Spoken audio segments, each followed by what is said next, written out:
ಮರಣ ಕೊಟ್ಟರೆ ಹಂಗೆ ಸತ್ತೋದ್ರೆ ಯಾರಿಗೂ ಇದು ಗೊತ್ತಾಗಲ್ವಲ್ಲ ಸರ್. ಹಾಗಾಗಿ ನಾನು ಸಾಯೋಕ್ಕಿಂತ ಮುಂಚೆ ಎಲ್ಲದು ಪ್ರತಿಯೊಂದು ಅದು ಕಾರಣ ಯಾರು ಎಲ್ಲ ಡೆತ್ ನೋಟು ಸಹ ಬರ್ಕೊಟ್ಟಿದ್ದೀನಿ.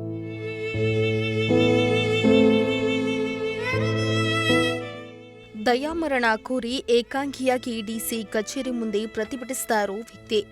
ಕೊರೆಯುವ ಚಳಿ, ತುಂತುರು ಮಳೆಯನ್ನ ಲೆಕ್ಕಿಸದೆ ಧರಣಿಗೆ ಕೂತ ನೊಂದ ವ್ಯಕ್ತಿ. ನನಗೆ ನ್ಯಾಯ ಕೊಡಿ, ಇಲ್ಲವಾದರೆ ಸಾಯಲು ಅವಕಾಶ ಕೊಡಿ ಎಂದು ಅಳಲನ್ನ ತೋಡಿಕೊಳ್ತಾ ಇರೋ ವ್ಯಕ್ತಿ. ಈ ಘಟನೆ ನಡೆದಿರುವುದು ತುಮಕೂರು ನಗರದ ಡಿಸಿ ಕಚೇರಿ ಮುಂದೆ. ತುಮಕೂರು ನಗರದ ಎನ್ಆರ್ ಕಾಲೋನಿ ನಿವಾಸಿ ಯೋಗ ನರಸಿಂಹಮೂರ್ತಿಗೆ ಪೊಲೀಸ್ ಅಧಿಕಾರಿಯೊಬ್ಬರು ಸುಮಾರು 1 ಕೋಟಿಯಷ್ಟು ವಂಚನೆ ಮಾಡಿದ್ದಾರೆ ಎಂದು ಆರೋಪ ಮಾಡುತ್ತಿದ್ದಾರೆ. ಯಾವುದೇ ಕ್ರಮ ಕೈಗೊಂಡಿಲ್ಲ. ಹೀಗಾಗಿ ದಯಾಮರಣ ಕೋರಿ ಡಿಸಿಗೆ 3 ದಿನಗಳ ಹಿಂದೆ ಪತ್ರ ಬರೆದಿದೆ. ಇನ್ನು 3 ದಿನಗಳಲ್ಲಿ ಸಾಲ್ವ್ ಮಾಡುವುದಾಗಿ ಅಡಿಷನಲ್ ಎಸ್ಪಿ ಹೇಳಿದ್ರೂ ಕೂಡ ಯಾವುದೇ ಆಕ್ಷನ್ ಆಗಿಲ್ಲ ಅಂತ ಡಿಸಿ ಕಚೇರಿ ಮುಂದೆ ಏಕಾಂಗಿಯಾಗಿ ಪ್ರತಿಭಟನೆ ನಡೆಸುತ್ತಿದ್ದಾರೆ.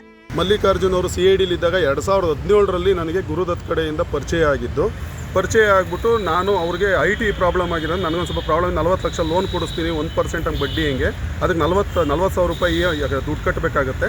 ಹಾಗಾಗಿ ಒಂದು ಪಜಾರ ಸ್ಪೋರ್ಟ್ಸ್ ಕಾರ್ ತಗೊಂತೀನಿ ನಿಮ್ಮ ಹೆಸರಲ್ಲಿ, ಅದಕ್ಕೆ 34,000 ರೂಪಾಯಿ EMI ಕಟ್ಟಬೇಕು, ನೀವು ಅಲ್ಲಿ ಕಟ್ಕೊಂಡು ಹೋಗಿ ಇಲ್ಲಿ ಇದು ಪೂರ್ತಿ ತೀರಿದ್ಮೇಲೆ ದುಡ್ಡು ಕೊಡಿರಂತೆ ಅಂತ ಹೇಳ್ಬಿಟ್ಟು, ಅದಾದಮೇಲೆ ಇವರು 2017ನಲ್ಲಿ 150 ಗ್ರಾಮ್ ಚಿನ್ನನೂ ಅಡ ಇಡಿಸ್ಬಿಟ್ಟು 1 ಲಕ್ಷ ರೂಪಾಯಿ ಅವ್ರ ಎಂಟ್ರಿ ಅಕೌಂಟ್ಗೆಲ್ಲ ಹಾಕಿಸ್ಕೊಂಡು ಇದನ್ನು ಮಾಡಿದ್ದಾರೆ ಸರ್. ಇದ್ರ ಬಗ್ಗೆ ತುಂಬ CIDಯಿಂದ ಹಿಡಿದು IGಯಿಂದ ಹಿಡಿದು IGPಯಿಂದ ಹಿಡಿದು ಆಮೇಲೆ DCM ಮತ್ತು CM ಎಲ್ಲರಿಗೂ ನಾನು ರಾಜ್ಯಪಾಲರಿಗೂ ಸಹ ಇದನ್ನು ಕೊಟ್ಟಿದ್ರು, ಏನೂ ಮಾಡಲಿಲ್ಲ. ಕಮಿಷನರ್ಗೂ ಕೊಟ್ಟರು, ಇದನ್ನು ಮಾಡಲಿಲ್ಲ ಸರ್.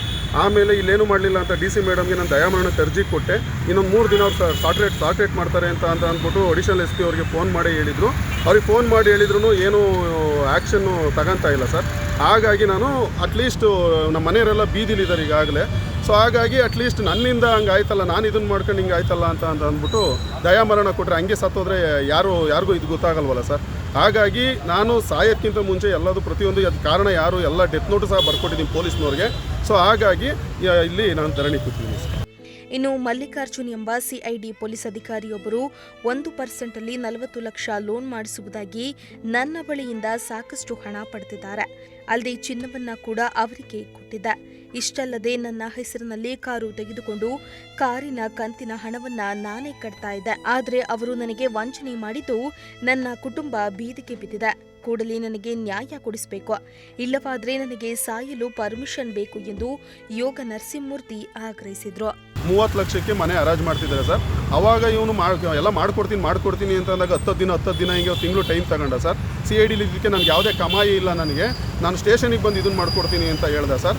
ಒಡವೆ ಅಡ ಇಕ್ಸಿ 150 ಗ್ರಾಮ್ ಒಡವೆ ಅಡ ಇಕ್ಸಿ ಆ ಟೈಮಲ್ಲಿ 2017ರಲ್ಲಿ ಒಬ್ಬರು ದೊಡ್ಡ ಇವರು ಯಾರೋ ರಾಜಕಾರಣಿ ಅಂದರೆ ಮಂತ್ರಿ ಆಗಿದ್ರು ಸರ್. ಅವ್ರಿಗೆ ದುಡ್ಡು ಕೊಟ್ಟು ಹೆಸರು ಹೇಳಿದ್ದಾನೆ. ನಾನು ಇಲ್ಲಿ ಹೇಳ್ಬೇಕೋ ಬೇಡ ನನಗೆ ಗೊತ್ತಾಗ್ತಾ ಇಲ್ಲ, ಯಾಕಂದ್ರೆ ಅವ್ರೀಗ ಸೆಕೆಂಡ್ ಸ್ಟೇಜಲ್ಲಿದ್ದಾರೆ ಈಗ ಇದು ಇಡೀ ಕರ್ನಾಟಕದಲ್ಲಿ. ಅವರಿಗೆ ನಾನು 30 ಲಕ್ಷ ದುಡ್ಡು ಕೊಡಬೇಕು, ಬಸವೇಶ್ವರ ನಗರ ಇದಕ್ಕೆ ಹೋಗಿ ಶಾರ್ಟೇಜ್ ಇದೆ ಅಂತಲೇ ನನ್ನ ಹತ್ರ 150 ಗ್ರಾಮ್ ಚಿನ್ನ ಅಡ ಇಡಿಸ್ಬಿಟ್ಟು ಅವ್ನು ಹೆಂಡತಿ ಅಕೌಂಟ್ಗೆ ಟ್ರಾನ್ಸ್ಫರ್ ಮಾಡಿದ್ದೀನಿ ಸರ್. ಅದ್ರೂ ಸಾಕ್ಷಿ ಎಲ್ಲ ಪ್ರತಿಯೊಂದು ಇದೆ. ಆಮೇಲೆ ಅಲ್ಲಿಗೆ ಬರೋಕ್ಕಾಗಲಿಲ್ಲ, ಕೊಡ್ತೀನಿ ಅಂತ ಹೇಳ್ಬಿಟ್ಟು ಹಿಂಗೆ ಮೋಸ ಮಾಡ್ಕೊಂಡು ಬಂದ ಸರ್. ಈಗ ಅವನು ಏನೇ ಕೇಳಿದ್ರು ಏನೇ ಇದು ಮಾಡಿದ್ರು ಇದನ್ನು ಮಾಡಲಿಲ್ಲ ಸರ್. ಆಮೇಲೆ ಏನು ಮಾಡಿದೆ, ನಾನು ಎಲ್ಲ IR ಆಫೀಸರ್ಗಳಿಗೆಲ್ಲ ಅರ್ಜಿಗಳು ಕೊಟ್ಕೊಂಬಂದೆ.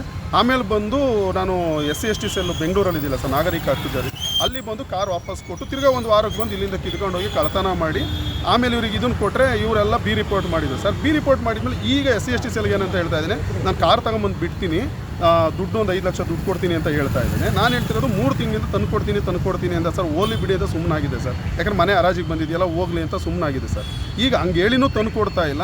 ಅವನ ಹತ್ರ ಕಾರು ಕಳ್ತನ ಮಾಡ್ಕೊಂಡು ಹೋಗಿರಲಿಲ್ಲ, ಕಾರ್ ಅವನ ಹತ್ರ ಹೆಂಗೆ ಬಂತು ಅನ್ನೋ ನಾನು ಪ್ರಶ್ನೆ ಕೇಳಿದ್ದೆ. ನಿನ್ನ ಹತ್ರ ಏನು ಸಾಕ್ಷಿ ಐತಿ ಅಂತ ಎಲ್ಲರೂ ಅದೇ ಕೇಳ್ತಾರೆ. ಈಗ ಅವನೇ ಹೇಳಿದಾನಲ್ಲ ಸರ್.